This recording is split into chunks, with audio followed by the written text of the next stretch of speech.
type of thing. I got a phone call around 6:30 on a Tuesday night, and I was not at the club, and told me that storm had come through and destroyed the course. We had a ton of trees down on the course over the fairways. And mind you, that was the Tuesday of our gala event, which is our 3-day member guest tournament. It's the biggest moneymaker we have for the club. It's big dinner on Thursday night, then you have golf Friday, Saturday, and Sunday, and then a big finale on Sunday afternoon. So it's a big deal at the club, and this was the Tuesday before. Wow. So they called me. I went down there. I grabbed the superintendent of greens, and we went on the course and looked, and we just said, you know what? Let's go home, sleep on it. We'll meet here at 7 o'clock tomorrow morning, and we'll assess the damage. Okay? And we all went home. Power was out. I mean, it wiped out the whole area. So was this like when you say a microburst, that wasn't a tornado or anything, but it was Actually, a really... a microburst is a tornado that never... Has a twister. Yeah, it doesn't develop the twister. It's just a big cloud that comes down, hits the ground, and it just disperses. Wow. I've never seen one before. It made the news, let me tell you. So, the fun continues. At 5:30 in the morning, on Wednesday morning, I get a phone call from the general manager that the building is flooded. Okay, now, why, who knows, but I said to him, you gotta be kidding me. And he goes, no. And I jumped in the car and flew down here, and the building was flooded. What happened is the sprinkler system let go. They somehow or other pipe blew in the kitchen area and just flooded the whole place. This is in addition to the other... This is an addition, right? Wow. So I skipped a part. On Tuesday night, I also called our insurance adjuster, John Caldarella. And so John come out, we looked at the situation on Tuesday night, and he says, okay, we'll see you tomorrow morning. Well, at 7 o'clock. Wednesday morning, I picked up the phone, and I said, John, we got bigger problems. He goes, what's that? He says, the building's flooded. He says, you're kidding. I says, no. So we have a gentleman at our club that runs a cleaning business. He got his crew in there and started putting blowers in there to clean it up. And I'm sitting there saying, you know what, this is Wednesday. Tomorrow night, we're serving 140 people dinner. Can't be done. Came this close to canceling the event because it was a mess. I was out on the course, and another member came up to me and says, if you want, call this guy. He'll be able to help you. Okay. It was John. So I did. I've met John before in my life. John said to me, I'll meet you at the course at 2 o'clock. I came down to the course at 2 o'clock, walked him through the entire course, brought him inside the building, and he said, we got issues here. And I had to make a split decision. I pulled everybody out and gave the whole thing to John. I grabbed a couple of my board members at the time, and I says, look, I don't have the knowledge, I don't have the experience to start coordinating cleaners, painters, carpenters, chainsaws, tree people. I don't have that, okay? So I said, I need one person that I can give sole responsibility to make this thing happen, okay? Did I believe it was going to happen? No. I would have bet $1 million we were not going to have that dinner. Contacted John. John said, don't worry about it. We've got you covered. Okay? Well, John had me covered. He saved us. He saved the life of the club. He brought in Surfpro. He brought in another company he had everybody there. He had, when we had our cleaning people, and no disrespect intended to them because they were awesome, okay, but when you bring in a crew of 15, 20 people, they got big generators running in the back, they have cables going all over the place, they got blowers everywhere. And believe it or not, that started around 2:30, 3 o'clock on Wednesday afternoon. They worked around the clock. I told them they had to be out of there by noontime on Thursday so we could prepare dinner. Now, mind you, the kitchen was gone. The ceiling had come down because the pipe burst up in the ceiling. These guys came in, cleaned up the mess, put sheetrock up, redid the ceiling, temporary, okay? The amazing part about it is somehow or other the health department found out about it. Oh no. Oh no. Health department showed up at around 4:30 or 5 o'clock on Thursday, walked in and said, I heard you guys had a flood here. I said, well, we got some water come down, but we're blowing it, keeping it up. And he went through the kitchen, past the kitchen. Okay, if he had gone in there 12 hours earlier, he would have put a padlock on the building. So it was, I can't say enough about it. It was simply amazing. At the same time, we had our crew doing the golf course. And I told John, just focus on the building because that's what I need. I need that building ready on Thursday. I need 125, 140 people having dinner Thursday night. And then we got to have food for Friday, Saturday, and Sunday. And it really came down to John putting the crew in there, worked around the clock. He pulled them out at 12 o'clock on Thursday. We had dinner. Dinner was over by 9 because we had no power in the building, so we had to get everybody out before it got dark because the town was still without power then. We got, John, we left at 9. John's crew came back in at 9 o'clock on Thursday, worked around the clock until 8 o'clock the next morning, pulled them back out again, did the cooking they had to do.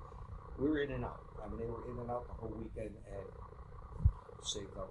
I mean, Thursday night, I addressed the membership at this dinner, and it was just unbelievable that you could look out there and see 140 people in an audience that you knew the building was flooded the day before. So there had to be, I don't even know how many people were out there because I was running between the building and the golf course. It was phenomenal. All I can say is, I mean, that guy's number is in my phone, and I don't care what happens, he's getting the first phone call. I mean, he was phenomenal, and the best part was, keep going, relax, we got this. Don't worry about it. I'm not gonna let you know. He built the confidence, and he was there. I called him. He answered the phone. I don't care what time of day or night it was. He was there. He gave me moral support that I needed, and I didn't believe it until dinner was actually being served. I said, I don't know how we did it. When you first met him, what made you trust him? I think the recommendation it came from our member. I know this member's been a long time member of the club, John Rudden. He just basically said to me, I've used this guy before, he'll take care of you. And then when I met John, his personality, he wasn't this macho guy, you know, he wasn't, the king, I'm going to save everybody. He just said, this is what I do. We'll get this done. And, the one thing I did tell him is, John, I don't want to see it built. But these guys are built floating around here. I mean, 6 to 8 months later, we got the whole case resolved. And everybody that worked that weekend was paid directly by the insurance company. Nothing came to us. It was unbelievable. That's amazing. Yeah, it was unbelievable. So he took care of all of that. He took care of everything. First thing he had to do was come in, grab our insurance policy. We sat down, he went through it. He took care of it all. He had blueprints made up, sketches of all the trees on the course that were damaged. I'm thinking, of course, we had members raking the fairways on Wednesday and Thursday morning just to try and get this thing to go off. I mean, you bring the 3-day member guest at our club is our gale of hope. We have members that bring guests in from out of state. So they're flying in on Monday and Tuesday. They don't know that there's going to be a storm Tuesday night, and of course it's going to get shut down. So it would have cost a lot of people a lot of money, and we would have lost a lot of revenue if we had to shut down. So he really did save the day. Oh, he saved not only the day, the following, the 3-day member guest was Monday, Tuesday, Friday, Saturday, and Sunday. After Sunday, his crews were back in there again Sunday night. We had to pull them back out again Monday at noontime because on Monday, I think it was Monday or Tuesday, we had the Wounded Warrior tournament, which was another 144 players that came in and had dinner and lunch. And so he was phenomenal saying, you tell me when you need them out of the building and I'll get them out of the building. Okay?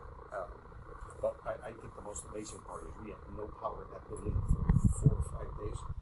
Didn't bother them. They brought in their own generators and they started running generators, running cores through windows. It was phenomenal. It was unbelievable what this guy did. It saved me. It saved me because if it wasn't for John coming that Tuesday afternoon or Tuesday night, Wednesday afternoon, then I probably would have pulled the plug on the tournament because I'm sitting there saying, there's just no way we can open this kitchen up and have it legal. And the best part was somebody leaked it. We don't know who. Somebody leaked it. And the health inspector showed up on Thursday afternoon. And he was like, wow, I thought you guys were flooded. Well, we had some water damage, but the kitchen ceiling, the ceiling had fallen where the pipe broke. They cut it, cleaned it all out, edged it, put up some sheetrock, taped it, and started cooking. It was amazing. So it was like it never happened. Yeah, it was like it never happened. You knew there was a problem, because baseboards were removed, sheetrock was cut up, blowers were right in front of it. We couldn't remove all the blowers, but we got the ones out of there that were in the way. A lot of blowers, like in the locker rooms and everything, because the water came all the way down to the basement. Yeah, it was bad. It was bad. So you would recommend John? I take it. I would not only recommend John. I would tell you you're dumb if you don't take John. This is like, he is unbelievable. And he had another catastrophe at the same time. Right after that, I don't know anything about it, but it was some church down south that had a big fire. So he's juggling ours, and he's juggling them. Of course, me, I could care less about the fire, John. This is my baby, okay? And it was amazing. The whole relaxed, it's like he does this every day. It's like I'm having, connections here. Sure. And I'm having a corridor, and he said, we'll take this. Did you get that dinner Thursday? Yeah, for 144 people.